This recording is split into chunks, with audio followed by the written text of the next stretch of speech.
Tony Gubber.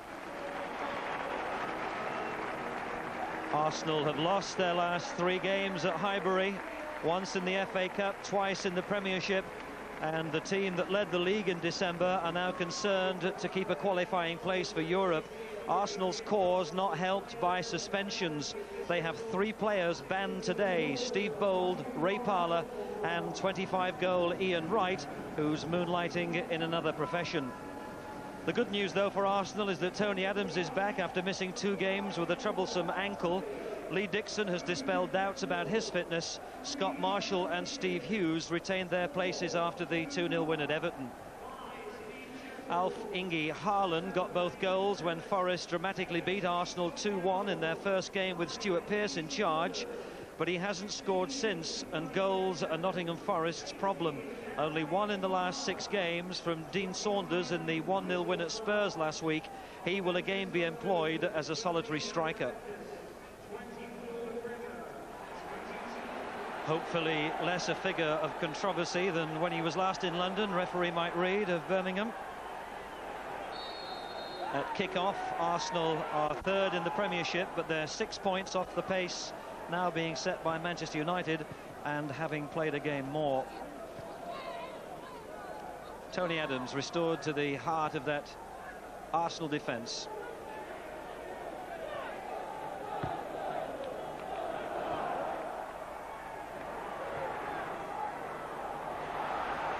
Oh, what a great turn by Bergkamp.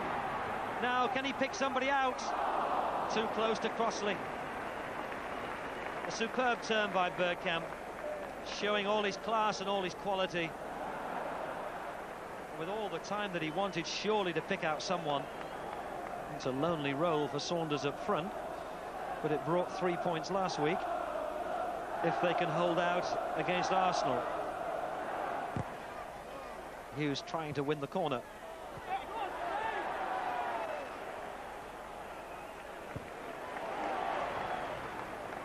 Vieira. Platt. Oh, good turn, Platt. Oh, a little bit of football to enjoy, equal to that skill earlier from Dennis Bergkamp. Platt back in the team in midweek at Everton. What a nice touch and turn. Crossley scooping it away.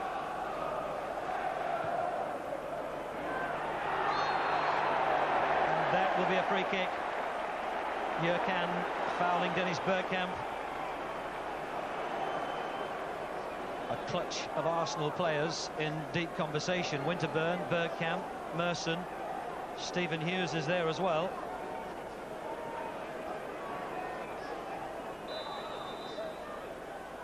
Hughes takes it. Oh, good save, Crossley. Vieira. Marshall here. Now Winterburn. Out by Cooper, and Nottingham Forest had all 11 players back. Just over 5 minutes left in this first half.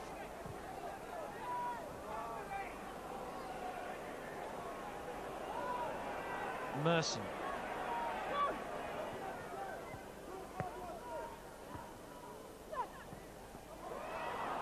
They're just finding it difficult to get through this packed Nottingham Forest defence. And now here's Jurkan coming forward. And he showed too much of it to Hughes, but Haaland was quickest to react. He's got Clough and Saunders to look for in the penalty area. Here's Saunders, the flag's up. Offside, it doesn't count. Dean Saunders looks across at a linesman, but it underlines the danger to Arsenal. They've had virtually all of the first half, all of the pressure, but Forest are capable of hitting them on the break. Feels for handball against Merson are ignored. Winterburn, a nice touch. Into Bergkamp. Jurkan was holding his shirt. It's a corner. Well, the Croatian may be indicating that initially Bergkamp had hold of his, but he had a real fistful of that Arsenal number 10 shirt.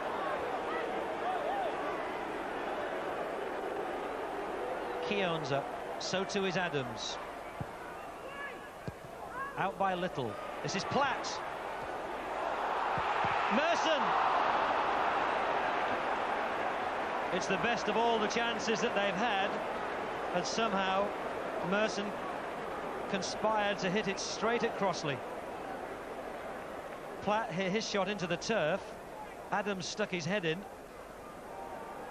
Merson didn't look, but he was so close to goal. He must have been anticipating the ball hitting the back of the net. In truth, it's a lacklustre first half, but Nottingham Forest, having set out their stall to defend and to try and hit Arsenal on the break, with more cause to be happy at the half-time score. And at half-time, it's Arsenal 0, Nottingham Forest 0. Arsenal missed his cutting edge in the first half. The question now is, can they unlock Nottingham Forest's defence in the second without him?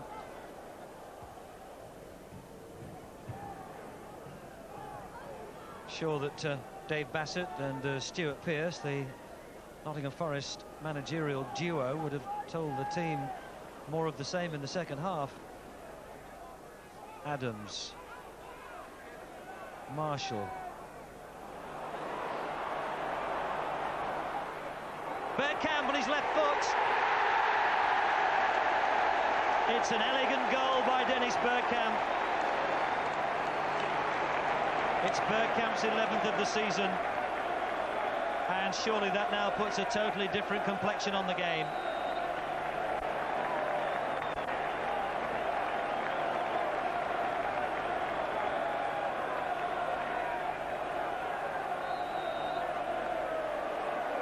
Vieira slotted him in magnificently, and that's a great finish.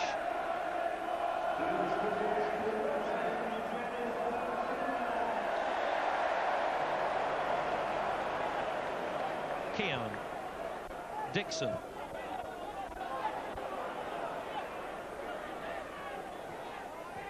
Dixon. Back to Keown on the outside of Pearce, in a good position to cross the ball. Platt! Well, that could have racked it up. Although David Platt applauds the ball cut back to him by Martin Keown.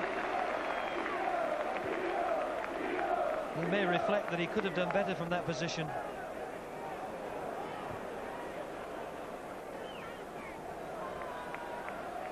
Arsenal finished 5th last season under Bruce Rioch. They qualified for the UEFA Cup and reached the semi-finals of the Coca-Cola Cup. Platt. Hughes. Corner.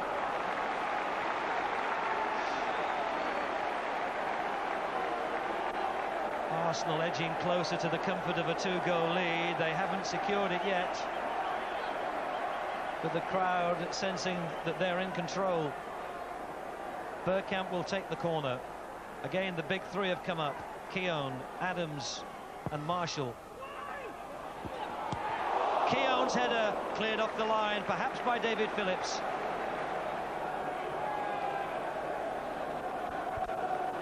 Steve Hughes from this other side.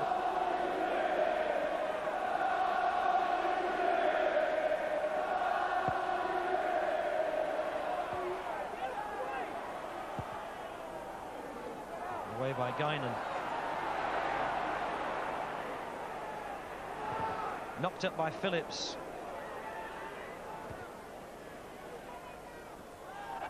Oh, one in the air, well by Stuart Pearce. Here's Brian Roy.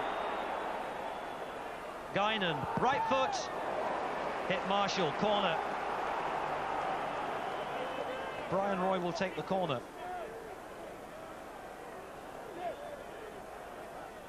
"14 minutes left. That's too long. Haaland.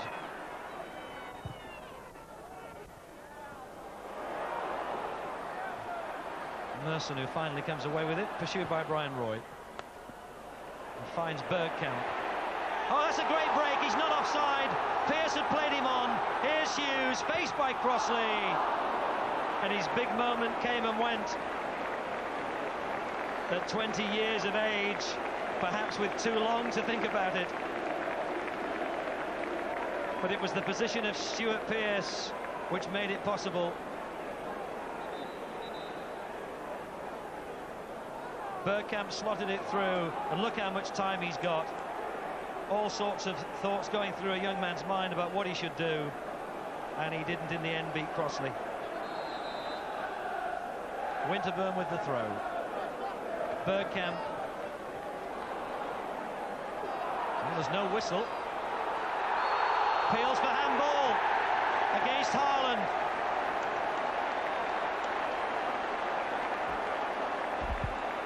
It's a penalty to Arsenal. Alf-Inge Haaland tries to look distraught. He dragged it back with his left hand. Mike Reid spotted it as quickly as the Arsenal players did.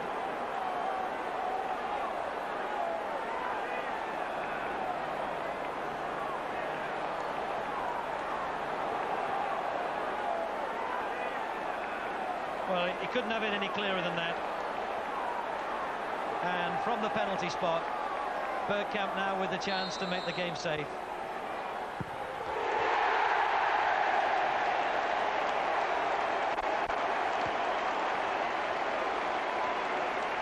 Two goals from Bergkamp on the afternoon when Ian Wright isn't available for the first of his two-match suspension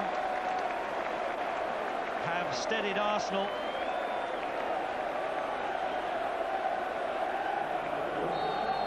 A lot for Stuart Pearce and Dave Bassett to ponder after the disappointment of the midweek defeat at the hands of Sheffield Wednesday. Another one here, it appears, at Highbury against Arsenal. And matches are running out for the teams in those relegation places as Merson comes forward and outruns Shettle. Good run by Merson, he deserves a goal for it.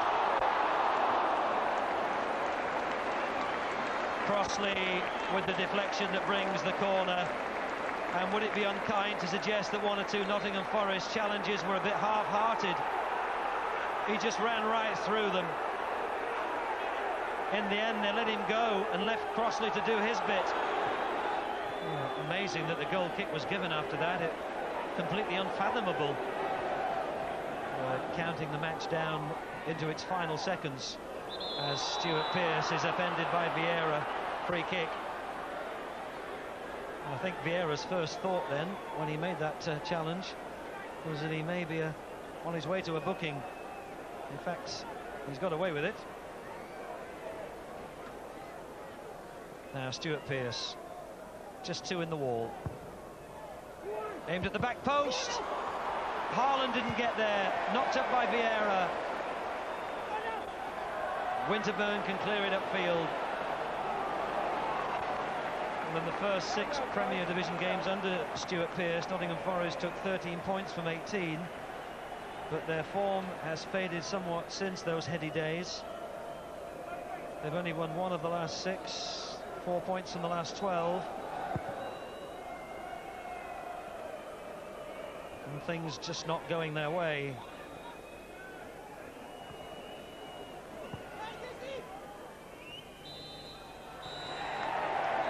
Arsenal take the 3 points.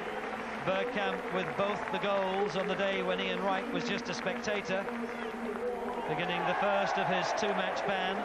Bergkamp scoring in 50 minutes and then with the penalty after 79.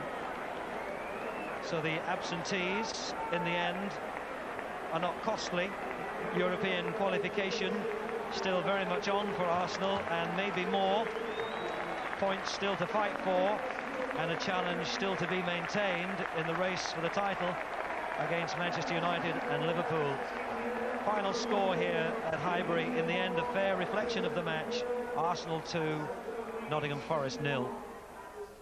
So it was a question of patience, a question of ball circulation, and a question of penetration. And so we could do it in the second half, but of course it was very difficult. Where do you go from here? Obviously you've got to accumulate points, but what can you do? How can you change things? Well, obviously we're trying very hard to sign a few players. You know, we've been on the phone to certainly more than 5 players at the moment, you know. We're trying to bring 1 or 2 new faces in to help give the dressing room a bit of a lift. But primarily it's very important that the players I've got try to eradicate the silly mistakes, because I think the way we're playing at the moment, if you take away probably 2 or 3 silly schoolboy errors in a match, we're matching the opposition. But as I say, it's the Premier League. We're playing against Arsenal, the likes of Bergkamp and co. They'll punish you, and they did. Yeah, it's just about winning at this stage of the season. We've played better than that and haven't won, so you know, we're pleased, especially with Man United getting beat. You never know now. I was going to say to you, what was the reaction when you came off and heard that they'd lost at Sunderland? Not a result that anybody would have expected. Couldn't believe it, and it's a major shock to me. Major shock. I think this result of Sunderland was surprising, but it's always very difficult when you play a big game like Man United did on Wednesday, 3 days later to confirm and to go to Sunderland and to win again. So that just shows that the European Cup can create some surprises. Well, Arsenal are just 3 points off the top now. Imagine where they would have been if they won a few of those home games recently. They've got to be serious championship contenders again, Trevor, haven't they? Well, defensively, they're not going to give much away. They're always going to be tight. I just feel going forward, you know, they're a little bit thin as far as the squad's concerned. Dennis Bergkamp did well today, but Ian Wright's not there. And when he's not there, they've not quite got the cover. I just don't feel they're quite going to challenge Liverpool and Manchester United personally, but they're certainly in contention. Okay. Now, there was a tackle in that match you didn't like the look of.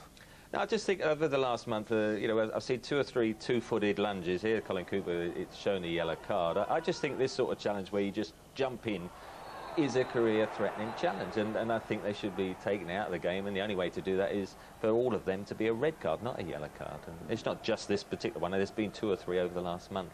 And funnily enough, I mean, Vieira limped off as a result of that, and that actually opened up the opening goal, which was a key one, because as you see, Vieira had a treatment for about a minute, and then waves to come on in his waves, and actually as he trotted onto the field of play, Nottingham Forest, who had picked up everyone very tightly all afternoon, because in fact they came there definitely for the draw. They just played Dean Saunders up, but Vieira now suddenly finds himself with a bit of space, having just come onto the pitch, and that, of course, here Bergkamp gets away from Jurgen, good run, yard or 2. I mean, he certainly is flat with him, isn't he, and allows him that opportunity. Bit of a scuffy shot, actually, not exactly burst in the net, but it's his movement that's given him the chance to tuck it away, and I couldn't then see Nottingham Forest scoring, I have to say. Yeah. Stuart Pearce reckons they're only just making 1 or 2 sort of schoolboyish errors, Forest. No. Is that how you see it? No, I think there's a bigger goal than that. And I've got to look at the attacking end. You know, I think, what's it, 24 goals, 29 matches, and one in about the last 6 or 7. If you don't look as if you're going to score goals, let alone score goals, you've got problems. And I think the midfield, they just filled up. And you can see here, you've got the likes of Cooper, Haaland, Phillips, all in midfield. So when it comes out, that is not a Nottingham Forest ball up front. That is a welly, let's get it away. There's no composure there. And also, I think, because they loaded up the midfield with 5, and here's Dean Saunders in the picture as well. Look at that 6. They're so close to each other, and then they just knock it forward, you know, all nervously. There's sort of no relaxation in their build-up. There's no width. And look at this ball as it goes forward. Where is the width here? You've got all again the 6 attacking players, just with the width of the centre circle. And because of that, the Nottingham Forest game is all about spreading the play. Now, Nigel Clough can't play it out to the left here because no one's there. He just knocks it back to Colin Cooper. And again, look at the channel he's got to go through, Des.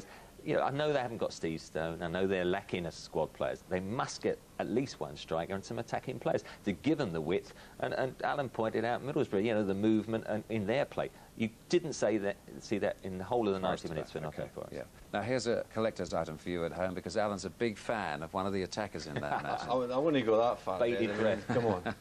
No, Dennis Bergkamp, for me, in the Premiership, he's got the best all-round game of any attacker. He really has. Any player in the Premiership? I think his movement, finishing, touching technique is sensational. I think if Arsenal could take some of the fire out of Ian Wright and give it to Dennis Bergkamp, they'd have the dream ticket. Wow. Hearing this, Dennis? Well, they've had an amazing 30-year run in the top division. Now, Everton are now just 8 points above the relegation zone after today's defeat. Joe Royal's side have taken just 5 points from the last 11 games. The bottom 3 weren't in league action. Forest stay 4th bottom. And Sunderland's win over Manchester United moves them above Coventry, who've got just 8 games left. At the better end, United's lead is cut to 3 points. Arsenal move above Liverpool into 2nd. Newcastle play Liverpool at Anfield on Monday. Rather important match, I would have thought.